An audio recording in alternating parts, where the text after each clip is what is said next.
Hi, my name is Annalise, and the video that we had to watch included a couple of different people that were mentored by Dallas Willard, and this entire kind of questionnaire is about mentorship. And so the first question is if I have someone in my life that's a mentor, and if I do, how's it going, and if not, is it something I'm interested in?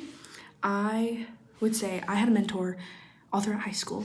And when I first came into HC, my first freshman year here, we kept in contact. We texted, she checked up on me, and I went home a good bit that first year. And so I was able to connect with her and was able to talk to her and tell her and fill her in on all the things that were happening in my life. I would say now that I'm a sophomore and I'm in my second year, that has not stayed a connection in my life. And so I would say I don't really have a mentor in my life anymore.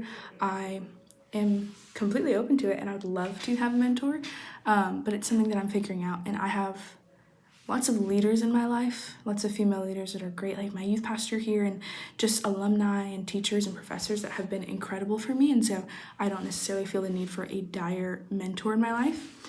Second question is, why is our picture of God so important? And I feel like this obviously ties into the whole mentorship thing, but something that I actually walked through and struggled with is I had an inaccurate view of what help and support needed to look like for me because I had a bad view, or I had an incorrect view of God. I didn't see him as a helper, as a healer, and that affected how I was mentored and how I was led by my leaders, because I was like, you're not supposed to do this for me. And it really just created this entire domino effect, and everything, because of this one wrong idea, everything just collapsed and fell on me.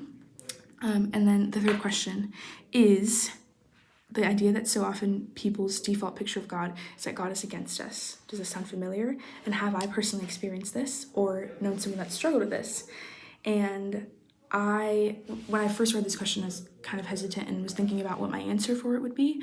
And I thought of really just looking back on my own life and my own experiences with the Lord and how I've walked with him. And if I'm being completely honest, I have never really felt that God has been against me, which is a blessing. I've been very blessed, very privileged. I grew up in a very healthy church, very healthy home. And so I never had the thought really cross my mind of like, oh, God is against me. I will say I had the revelation of God being for me and that he has good things for me. I remember actually my freshman year of Highlands College having the huge thought and being struck with the thought of like, wow, God is a good dad, and good dads only give good gifts. And it was this huge moment that I had with the Lord that really impacted me. And so I would say I had a moment where I realized how good he is and how much good he wants for me, but I never really had a moment where I believed that he was against me. And so I'm very fortunate and very blessed by that. I will say I've encountered people and walked with people, especially non-believers, who have believed that God has been against them because of bad things that have happened in their lives or a series of bad consequences, which is valid. And when so many bad things happen as a result of the fall, of course, we're going to look for someone to blame. And so that, I will say I have encountered and met people who have struggled with that. And it's definitely a conversation. It's definitely a heavy conversation to have with someone, and having to explain to them, hey, like, this wasn't God's intention. He's not against you. Actually, if there's anyone that's on your side, it's God. Like, he's the one that will be on your side forever. And so it's something that I'm having to learn and walk through with other people, because I haven't necessarily walked through it. So yeah, and then the fourth question I really love, it's about if God's face is gloomy or joyful, and if it's easier to picture as one or the other.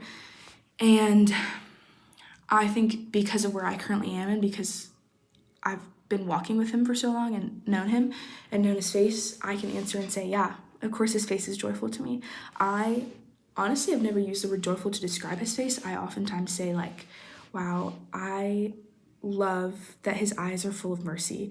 There's a song, I cannot remember the name of it, but one of the lyrics is that his eyes are merciful, are full of mercy and compassion.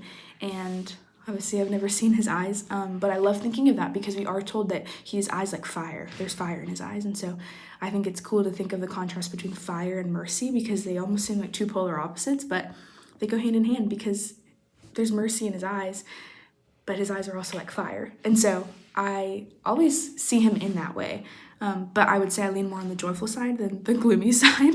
And then the last question is talking about the last two classes and knowing God. If I have any questions, I don't have any questions, but I've really loved the last two classes. I have been in a season really just like, I think since the new year started, of just like being in awe of God and being in awe and wonder of who he is and what he's done. And so the last couple classes have been incredible getting to talk about that, and it just brings me back to those moments where I'm like, dang, I felt that with God. Like, I've been in a state of wonder, and really just humbles myself. And I honestly have been leaving class recently, like, I don't even want to go to lunch, I don't want to go to class, I don't want to do anything. I just want to go to my room and sit with God and just stare at him all day long. Stare at him, stare at the bloody cross. Like, it's really just all I want to do for all my days. And so I've loved the last 2 classes. They have been so good and so healthy for me, and